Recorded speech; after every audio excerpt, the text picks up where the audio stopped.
সবাই আমাদের চ্যানেলটি সাবস্ক্রাইব করে দিন, তাহলে তাড়াতাড়ি গল্প পাবেন। তৌসিফ একটা তোয়ালে আর হাফ হাতার শার্ট এগিয়ে দিল আধামের দিকে, তারপর বলল, ভাই ভেজা শার্ট চেঞ্জ করে নিন। আধাম নাকচ করে বলল, সমস্যা নেই, এখন তো চলেই যাব, বাড়ি গিয়ে পরিবর্তন করে ফেলবো।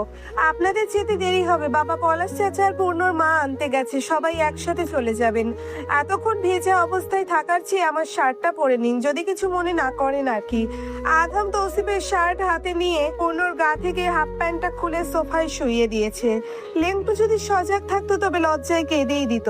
তৌসিফ একটা গামছা দিও তো। গামছা দিয়ে কি করবেন? পূর্ণকে আপাতত গামছা দিয়ে ঢেকে দিই, আমি পলাশ চাচার বাড়িতে গিয়ে পূর্ণর একটা প্যান্ট নিয়ে আসি। তোমার আর কষ্ট করতে হবে না, গামছা দাও, ওর গুপ্তধর আড়াল করে দিই। তৌসিফ চওড়া হেসে একটা গামছা এনে দিল। আধাম পূর্ণকে গামছা পরিয়ে দিয়েছে লুঙ্গির মতো করে। তারপর তৌসিফের হাফ হাতার শার্ট পরে কন্যাকে আদেশ করে বলল, তুষার কন্যা, তুমি ভাইকে গার্ড দাও। ও স্বপ্ন দেখতে দেখতে সোফা থেকে পড়ে গিয়ে ব্যথা পাবে, হাত পা ছোটাছুটি করলে ধরে রাখবে। আমি একটু বাইরে থেকে আসছি, পারবে না আম্মা? পাপড়ি মাথা নাড়িয়ে সম্মতি জানিয়ে ভাইয়ের পাশে বসে পড়লো। পূর্ণ একটা পা তুলে দিল বোনের কোলের উপর। পাপড়ির মাঝে হেলদোল দেখা গেল না, সে ভাই আর পা কোলে নিয়ে চুপটি করে বসে আছে মায়ের অপেক্ষায়। পাপা বলেছে একটু পরেই নানার সাথে মা আসবে। আধাম পকেট থেকে ব্রোচ বের করে উঠানের মাঝ বরাবর চেয়ারে বসে ভিডিও গ্রুপ কলে যুক্ত হয়েছে। থমাস কিছু একটা জানাতে টেক্সট করেছে। তারাই ভরা গগনে মস্ত বড় চাঁদ উঠেছে, শত শত নক্ষত্র জ্বলছে আর নিভছে। চাঁদের নির্ভেজাল আলো ধরণীতে লুটিয়ে পড়ছে নিঃশব্দে। নির্মল আলোর মৃদু ঝলকানি আধামের মুখমণ্ডলের শোভা বর্ধন করছে। গাম্ভীর্য কোনো ছাপ নেই এবং হৃদয়ের মাঝে কুঞ্চন নেই। সাদাসিধে মুখের সামনে ফোনের স্ক্রিন ধরে রেখেছে, জিন্স প্যান্ট কোটানো হাঁটুর একটু নিচে। তার ধ্যান খেয়াল গ্রুপে। ম্যাক্স আর রকি গ্রুপে ঢুকেছে একটু দেরিতে, তারপর যুক্ত হলো মিস্টার জ্যাকসন। সবাই একত্রিত হওয়ার পর থমাস ইংরেজিতে আগে পলকে নিকৃষ্ট গালি দিয়ে পরের কথাগুলো বলছে। আমি আজ এজেন্টের সাথে পলের বাংলোতে গিয়েছিলাম। হারামির বাচ্চা আমার দিকে শকুনের মতো তাকিয়েছিল।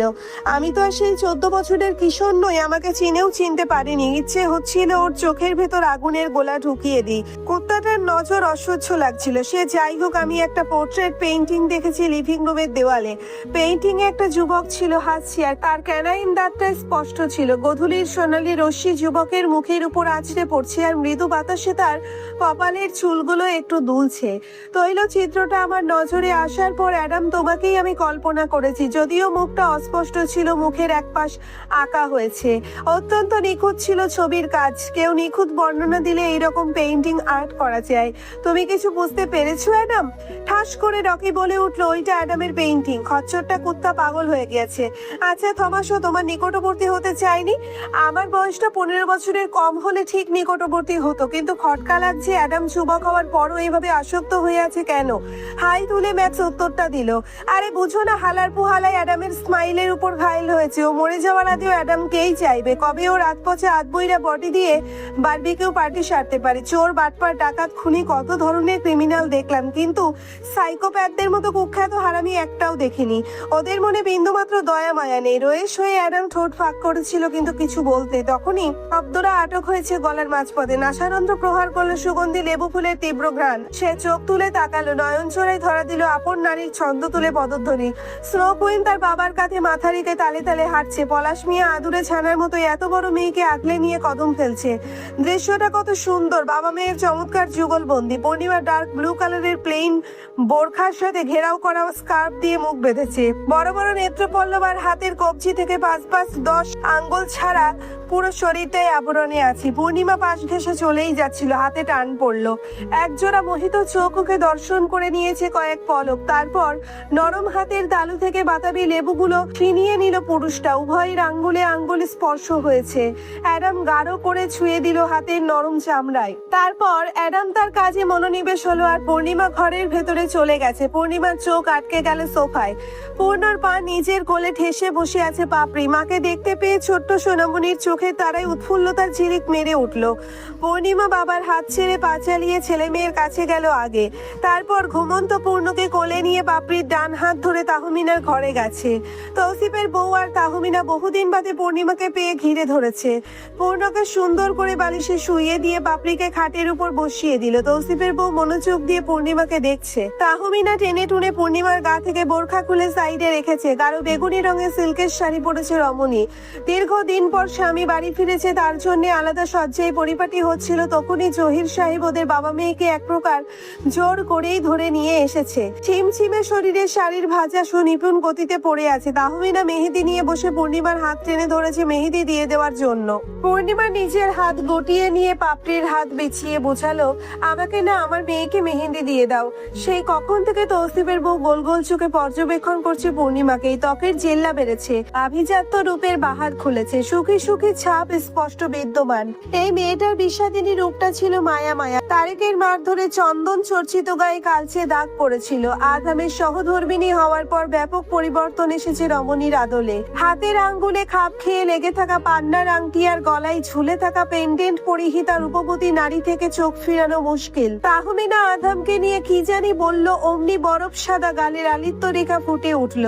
লাল আভায় আরক্ত হয়েছে লাজুকলতার টসটসে গণ্ডদেশ। লজ্জা মিশ্রিত হাসি দিল একটুখানি। মিলা ফোনের চার্জার নেওয়ার বাহানায় আধামের স্ত্রীকে দেখতে এসেছে। মাথায় একটা বাজ পড়লো যেন। এই রমণীকে চিনতে মিলার একটুও অসুবিধে হয়নি। তারেকের এক্স ওয়াইফ বাক প্রতিবন্ধী পূর্ণিমা, যেই মেয়েটা গোলাপি রঙা থ্রি পিস পরে মিলার সাথে ক্যাফেতে দেখা করেছিল, হাতে একটা চিরকুট আর জল ভর্তি চোখ নিয়ে দুয়ে দুয়ে চার মিলিয়ে ফেলে ধরতো মিলা। আপাতমস্তক পরখ করে নিল পূর্ণিমাকে, যে বর্তমানে তার ক্রাশের বউ। আধামকে মিলার কঠিন ক্রাশ। দপদপ করা মস্তিষ্ক নিয়ে হনহন করে গেল তারেকের নিকট। আক্রোশের সাথে কলার ধরে পূর্ণর জন্ম পরিচয় জানতে চাইল। তারেকের মাঝে ভাবান্তর দেখা গেল না। অকপটে স্বীকার করলো পূর্ণ তার সন্তান। তারপর শুরু হলো কুকুর বিড়ালের মতো ঝগড়া। তারেক, তুমি একটা মিথ্যেবাদী আর লম্পট। বউয়ের পেটে বাচ্চা ধরিয়ে আমার সাথে রিলেশন করেছো, বাচ্চা রেখে আমাকে বিয়ে করেছো। তোমার পরিবারটাও নোংরা, তুমিও নোংরা। তোমাকে আমি শীঘ্রই ডিভোর্স দিব। তুমি নিজেও ধোয়া তুলসী পাতা না। আমি বিবাহিত জেনেও রিলেশনে কন্টিনিউ করে গেছো কেন? তখন কেন ব্রেকআপ করে দিলে না? তুমি বলেছিলে পূর্ণিমাকে তুমি টাচ পর্যন্ত করনি, তবে 3 বছরের বাচ্চা আসলো কোথা থেকে? আর আজ কেন স্বীকার করছো তুমি নাকি বোবা বউকে সহ্য করতেই পারতে না? তবে সে তোমার মাধ্যমে প্রেগনেন্ট হলো কি করে? উত্তর চাই আমার। কোনো উত্তর নেই। তোমাকে চয়েস করাই ছিল আমার জীবনের সবচেয়ে বড় বোকামি এবং মূর্খতা। তোমার পাল্লায় পড়ে নিজের পরিবার থেকে বহিষ্কার হয়েছি এবং নিজের সন্তানের কাছেই অপরিচিত। আমার সন্তান আরেকজন লালন পালন করে, আরেকজনকে আব্বা ডাকে, অথচ আমি জলজ্যান্ত মানুষ মাটির উপর বাস করছি। আমার ছেলে আমাকে চেনেই না। আমাকে দেখলে বলে আমার গা থেকে দুর্গন্ধ আসে। আমাকে 8-10টা অপরিচিত মানুষের মতোই গণনা করে। পুতুল পুতুল মুখটা ধরে রাখতে পারি না। অবিকল আমার মতো চোখ, অথচ একটা চুমু এঁকে দিতে পারি না। আদুরে মুখটা হাত দিয়ে ধরতে পারি না। আমি ধ্বংস হয়ে গেছি মিলা, একদম ধ্বংস হয়ে গেছি। দুনিয়ার আলো বাতাস আমাকে শান্তি দিতে পারে না। আমার সব থেকেও নিঃস্ব। তারেকের গলা ভেঙে আসে। রুদ্ধ কণ্ঠে পুনরায় বলে, আমার মা কত চেষ্টা করেছে পূর্ণিমার সাথে সংসারটা অটুট রাখতে, কিন্তু আমি সব অগ্রাহ্য করে নিজেই নিজের কবর খুঁড়েছি। তুমি ডিভোর্স দিয়ে আমাকে মুক্তি করে দাও। তোমার দম্ভের কাছে আমি হেরে গেলাম। আমি সজ্ঞানে আমার জবান দিয়ে উচ্চারণ করছি। তোমার স্মার্টনেসের কাছে পূর্ণিমার শালীনতা 1000 গুণ ভালো ছিল। আমার উপর আফসোস, আত্মগ্লানি, অনুতাপের পাহাড় চেপে বসে আছে সরল সোজা পূর্ণিমার উপর অকথ্য নির্যাতনের মালিক হয়ে। তুমি আমার উপর অশুভ ছায়া হয়ে এসেছো। তোমার কারণেই শুভ ছায়াটা পায়ে মারিয়েছি। যা করার করো, আই ডোন্ট কেয়ার। হিস হিস করে মিলা এক থাপ্পড় বসিয়ে দিল তারেকের গালে। ক্রোধান্বিত হয়ে তারেক সশব্দে এক অঘোষিত ঘোষণা করলো, আমি খারাপ মানছি, কিন্তু তুমি কি আমার সাথে রিলেশনে জড়ানোর আগে বহু জনের সাথে প্রেম করেছো, আর এখন ডক্টর আধামকে মন দিয়ে বসে আছো। সে তোমার মুখ দর্শন করার জন্য বসে নেই। তুমি ডক্টর আধামের শিডিউল আয়ত্ত করো এবং এতটাই ধ্যানমগ্ন হয়ে গেলে যে তোমার ক্রাশের হাস্য উজ্জ্বল মুখের স্কেচ আঁকিয়েছো আর্টিস্ট দিয়ে। তুমি কি ভেবেছো আমি সেই কথা জানি না? দিবানিশি ডক্টর আধামের পিড়িতে বুঁদ হয়ে থাকো, তা আমি টের পাইনি? সব জেনেও তোমাকে তোমার মতো ছেড়ে দিয়েছি। তোমার যেমন খুঁত আছে আমারও তেমন আছে। আমার সর্বনাশ হলে তুমি, আর আরেক সর্বনাশ হলো আমার নিম্ন মন মানসিকতা। মিনারা বেগম অত্যন্ত কঠোর হয়ে তারেককে বেরিয়ে যেতে বললেন। জহির সাহেব লজ্জায় নিজের ঘর থেকে বের হতে পারছেন না। সামনে বসে অবলাবন্ধ পলাশ যদি গোপন নির্যাতনের ইস্যু জানতে পারে তবে ভীষণ কষ্ট পাবে। বন্ধুত্ব নষ্ট হওয়ার চান্সও আছে। মিনা অগ্নিশর্মা হয়ে কাচের জগ গ্লাস এক এক করে সব ডাইনিং টেবিল থেকে ফেলে দিচ্ছে হুঙ্কার ছেড়ে। মিনারা বেগম পারলে অসভ্য মেয়েটাকে 2 থাপ্পড় লাগাতেন। ভাঙচুরের আওয়াজে পূর্ণর ঘুম ছুটে গেছে। বাইরে বসা আধাম এইসব শুনতে পেয়ে কপালে ভাঁজ পড়লো। পরক্ষণে মিলার হাউকাউ শুনে বুঝতে পারলো পরিবেশ ঘোলাটে হয়েছে। এমন পরিবেশে বউ বাচ্চা রাখার মানুষ সে নয়। এক্ষুনি এই বাড়ি থেকে প্রস্থান করা জরুরি। আজকে আবার মিস্টার জ্যাকসন আর তাদের রোজ ম্যাডামের বিবাহ বার্ষিকীর দিন ছিল। তাই জ্যাকসন মৃত স্ত্রীর সাথে কাটানো সুন্দর মুহূর্তের কিছু বর্ণনা দিচ্ছিল ভিএম গ্রুপের সাথে। আধাম সংক্ষেপে কথা বলে গ্রুপ থেকে লিভ নিয়েছে। ব্রোচ পিন পকেটে ঢুকিয়ে হাঁটা দিল তৌসিফের উদ্দেশ্যে। তৌসিফকে বলে বিদায় নিয়ে চলে যাবে। এদিকে মিলা ক্ষিপ্ত হয়ে তাহমিনার ঘরে গেল আবারও। আচমকায় থাপ্পড় লাগিয়ে দিল পূর্ণিমার ডান গালে। অপ্রস্তুত পূর্ণিমার গালটা হেলে গেল একদিকে। মিলার হাতে দ্বিতীয়বারের মতো চড় খেয়েছে পূর্ণিমা। শুভ্র গাল রক্তিম হয়ে সময় লাগলো না। পাপড়ির হাত থেকে মেহেদি ধুয়ে তাহমিনার পাশে বসেছিল, তখনই আক্রমণটা হয়েছে। পূর্ণিমার হেলে যাওয়া মুখটা ঘুরে গেছে পূর্ণর দিকে। কাঁচা ঘুম ভঙ্গ হওয়া পূর্ণর ছোট মস্তিষ্কে জন্মদাত্রীর থাপ্পড় খাওয়ার দৃশ্যটা চুম্বকের মতো আটকে গেল। বাচ্চাটা জমে গিয়েছে, প্রতিক্রিয়া করতে পারল না। প্রিয় জননীর আঘাত তাকে অবুঝ থেকেও অবুঝ বানিয়ে দিল। মা ছেলের চোখাচোখিতে সময় ব্যয় হলো অল্প কিছুক্ষণ। পূর্ণিমার ভেতরটা কম্পিত হচ্ছে অপমানে। রক্তকণিকা হিম হয়ে আসছে পুত্রের মুখোমুখি হওয়ায়। যেদিন পূর্ণের জন্ম হয়েছে সেদিন পরন্ত বিকেলে তুলতুলে ছানাটাকে বুকে জড়িয়ে পূর্ণিমা নিজের সাথে দৃঢ় প্রতিজ্ঞা করেছে, ছেলের মা হয়ে কখনো নিজেকে অপদস্থ করবে না কারোর সামনে। পূর্ণর মা হয়ে আত্মমর্যাদা বজায় রাখবে। ছেলের সামনে কখনো নিজেকে অপমানিত বানাবে না। তাকে তাচ্ছিল্য করতে যে আসবে তাকেই মাঝপথে রুখিয়ে দিবে। সেই প্রতিজ্ঞা আজকে চুরচুর করে ভেঙে গেল। মাতৃ ক্ষমতার পর্বতে ধস নেমেছে। রমণীর শিরা উপশিরায় বিদ্রোহ ঘোষণা করে উঠল। কে যেন বলছে চুপি চুপি তুমি হারবে না, তুমি পরাজিত হবে না, তুমি জেগে ওঠো, ছেলের সামনে লজ্জিত হইও না। তোমার তো দোষ নেই, অন্যায় নেই। অপমানের বদলা নিয়ে সন্তানের সামনে নিজেকে সাহসী উপস্থাপন করো। যেভাবে পূর্ণকে কোলে নিয়ে আলাদা শক্তি হাসিল করেছিলে, মাতৃশক্তিকে পুনরুজ্জীবিত করো। পূর্ণিমা ঘাড় ঘোরালো। তাকে অদ্ভুত দেখাচ্ছে। তাহমিনা আর তৌসিফের বউ স্তব্ধ। তাহমিনা বেচাই বিরক্ত হয়ে মিলাকে কিছু বলতে যাবে, তখনই পাপড়ি চেঁচিয়ে উঠলো, হে ইউ, কত সাহস, হু আর ইউ? তোমাকে খুন করে দিব, হাত কেটে দিব বিয়াদব। আমি কে তুমি জানো? আমি আধাম কন্যা, আমি বরফের প্যালেসের প্রিন্সেস। তোমাকে ওপেন সার্জারি করে দিব, পিস পিস করে কেটে নদীতে ফেলে দিব। তুমি একটা ডাইনি। আধামের চলন্ত পাঁজরে আকস্মিক থেমে গেল মেঝেতে। তুষার কন্যা রেগে গেল। ভদ্র খোলস থেকে বের হয়ে আসে। বড়দের মতো ভাষণ দেয় স্পষ্ট বাক্যে। আশ্চর্যজনকভাবে পাপড়ির কথায় জড়তা আসছে না। বরফ প্যালেসের প্রিন্সেস দাবি করছে নিজেকে। এ তো আধামেরই কথা। মাঝে মাঝে গল্প শোনায় মেয়েকে, তখন বলে তুমি বরফ রাজ্যের রাজকুমারী। সেটাই রপ্ত করেছে তুষার কন্যা। ঘরের বাতাস ভারী হয়ে উঠলো। মীরা তোয়াক্কা করলো না। পিচ্ছি মেয়েকে আঙ্গুল তুলে প্রথম বিশ্রে উত্তপ্ত তীরটা ছুড়ে দিল এইভাবে। বোবা বধির এক বাচ্চা নিয়ে ডিভোর্সের খাতায় নাম দিয়ে কুল সেজে ঘুরে বেড়ায়। কথা বলতে পারে না, কানে শুনতে পায় না, এমন মেয়ে চন্দ্রময়ী হলেও তার রূপের এক আনা মূল্য নেই। তোমাকে ব্যবহার করা যায়, তবে পরিচয় দান করা যায় না। ছনছন করে বাজছে বোবা বধির এই দুটি ঘৃণিত শব্দ। আধামের চোয়াল অতীব শক্ত হলো। ভস্য করা দৃষ্টি দিল তারেককে। হাতের মুঠোয় পড়ে থাকা লেবু গাছের ফুলগুলো পিষিয়ে ফেললো ক্ষুব্ধ হয়ে। পূর্ণকে রাগিয়ে তুলতে এটাই যথেষ্ট ছিল। বোবা এই চিরন্তন সত্য কথাটি সে মানতে পারে না। খুব কষ্ট হয়, দুঃখী হয়, বুক ফেটে কান্না আসে। পাপড়ি অতর্কিত হিংস্র হয়ে সেন্টার টেবিল থেকে কাঁটা চামচটা তুলে নিল। তারপর ওটা বিধা দিতে চাইলো মিলার চোখ বরাবর। আগ্রাসী মেয়ের দুরন্ত হাতে হস্তক্ষেপ করেছে পূর্ণিমা।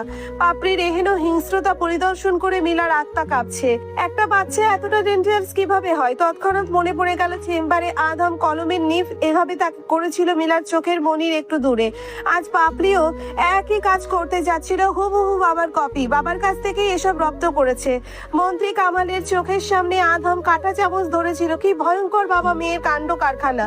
পূর্ণিমা খপ করে পাপড়ির হাতের কবজিতে ধরে চোখ দিয়ে ইশারা করলো শান্ত হতে। কাঁটা চামচটা তখনও মিলার দিকেই দাঁড়িয়ে আছে, ছোট্ট একটা অস্ত্র হয়ে। এই চামচটা যদি মিলার চোখে গেঁথে যেত কেমন হতো? পূর্ণিমা মেয়েকে আড়াল করে দাঁড়ালো। টান টান করছে সিনা। মুখের কঠোরতায় বিরাজ করছে গভীর অরণ্যের নীরবতা। পূর্ণ ঝপ করে দাঁড়িয়ে প্রথম কথাটি বলল সানডে মানডে কুলুচ কইরা দিমু। আমার আম্মাই বোবা না, আমার আম্মাই হইল আমার কলিজা, আমার পরাণ। ফকিন্নি কটকটি মিসকিন আইছে গুন্ডাগিরি করতে। আমি আমার আঙ্গুল চুষমু, এক্কেরে মাটির নিচে গর্ত কইরা কবর দিয়া দিমু। আপাই কইছে মাইয়া মানুষরে বকা না দিতে। আম্মাই সামনে না থাকলে এমনি বাংলা গালি দিতাম। এক্কেরে চোখ থুইয়া কানে ঘুমাইতো। পাপড়ি ছোট ছোট চোখে বলল, বাইয়া আগে নিচে দেখো, পূর্ণ গামছাটা বিছানার উপর লুটোপুতি খাচ্ছে। ইজ্জতের 12টা বেজে গেছে। পূর্ণ ঠাস করে নিজেকে ঢেকে ক্ষীণস্বরে বলল, হাই হাই, এই হালা গামছাও বালানা, লুঙ্গিও বালানা, গামছাও বালানা, আমারই তো সানডে মানডে কুলুচ হইয়া গেছে। এইরকম পরিস্থিতিতেও তাহমিনা ফিক করে হেসে দিয়েছে। পূর্ণ গামছার দুই প্রান্ত ধরে কোমরে বেঁধে গিট না দিয়েই মায়ের পাশ ঘেঁষে বডিগার্ড হয়ে দাঁড়ালো। ছোট্ট একটা শৈলচূড়ার মতো নিজেকে দণ্ডায়মান করেছে।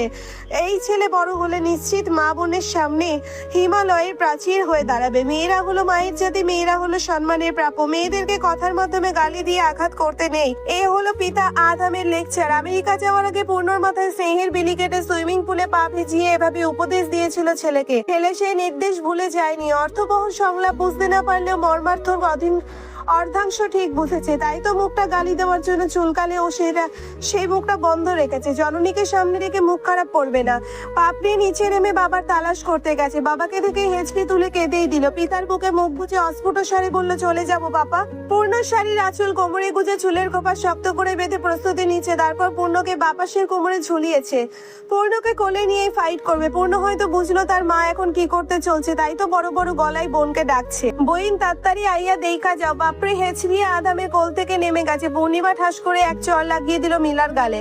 তারপর আরেকবার, পরপর তিনবার এক গালে তিনটে চড় দিয়েছে। মিলা প্রচন্ড উগ্র হয়ে অজগরের মতো হিস হিস করে হাত পাড়াতে আসলেই ঝাড়ুর বাড়ি পড়েছে মুখের উপর। পাপড়ি এলোপাথারি ঝাড়ু দিয়ে বাড়ি দিচ্ছে মিলাকে। পূর্ণ হাত নাড়িয়ে বিনোদন মাখিয়ে উৎফুল্ল হয়ে বলছে, সাব্বাস বইন সাব্বাস, আরো দুইটা বাড়ি দাও। পূর্ণিমা এক হাতে পূর্ণকে কোলে ধরে আছে, তাই সুবিধা মতো থাপড়াতে পারছে না। কিন্তু রাগের যে বিষ সর্বত্র ছড়িয়েছে তা মিটাতে না পারলে স্বস্তি নেই। ডান হাতে মিলার চুলের মুঠি খিচিয়ে ধরে গোল গোল করে ঘুরাতে লাগলো। মা মেয়ে ধরে ইচ্ছে মতো কেলানি দিচ্ছে খবিশটাকে। মিলার সামনে সব অন্ধকার লাগছে, চুলের ব্যথায় কুকড়ে যাচ্ছে বারংবার। পূর্ণ হাততালি দিয়ে বলছে, শাকচুনির মাথার চুল কাইটা দিয়া খুশি হমু। তৌসিফের বউ হই হই করে বলছে, এমন সার্কাস জীবনেও দেখিনি। মিলার চুলের মুঠি ছেড়ে ধাক্কা দিয়ে ফেলে দিল মেঝেতে। তারপর পূর্ণকে নিয়ে কুজো হয়ে বসে মিলার সুন্দর গালের মানচিত্র 12টা বাজিয়ে দিয়েছে। মিলার ঠোঁটের কোণ ঘেঁষে রক্ত পড়ছে, কপালে কালশিটে দাগ পড়েছে। অহমিকা তেজ দাপট ঔদ্ধত্য কোথায় যেন নিরুদ্দেশ হয়েছে তার। পূর্ণিমা সেই প্রতিশোধ নিয়েছে যখন ক্যাফেতে অসংখ্য মানুষের সামনে অপমানে জর্জরিত করেছে, তিরস্কার করে শ্লেষাত্মক দৃষ্টি দিয়ে অত্যন্ত নিচু বানিয়েছে। তখনকার পূর্ণিমা আর এখনকার পূর্ণিমার মাঝে বহুত তফাৎ। পূর্ণর হই হই করা ধ্বনি চারপাশটা উজ্জ্বল করতে বাধ্য হয়েছে। একেবারে সেই রকম হয়েছে, আমার আম্মারে দেখলে সালাম দিবা, সালাম না দিলে আরো প্যাদানি খাইবা, তাড়াতাড়ি সালাম দিয়া মাপ চাইয়া লও। আমিও শুরু কইরা দিমনি, সালামনি দেইয়া কেন ডাইনি। বুইন চারুক আমার কাছে দাও, কারি কারি বাড়ি দিয়া সালাম দেওয়া শিখাইয়া দি। আমার আম্মারে মারতে আইছে কটকটি শাকচুন্নি। আবার কয় বোবা, আমি যদি আব্বার মতো লম্বু হইতাম তাহলে আইজকা মজা দেইকা দিতাম। সালাম দেয় না কেন? এমনিও জেদ উত্তাছে, জিদ্দে মাথা ফাইটা যাইতেছে। এই মহিলা সালাম দাও আমার আম্মারে। মাবুদ গো, আমারে লম্বু বানায় দাও। এরপরে গাছের ডাইল ভাঙ্গা কেলানি শুরু করি। আমার সামনে আমার আম্মারে চটকানা দিচ্ছে, আমি কেমনে হাত পা বন্ধ কইরা বইয়া থাকি।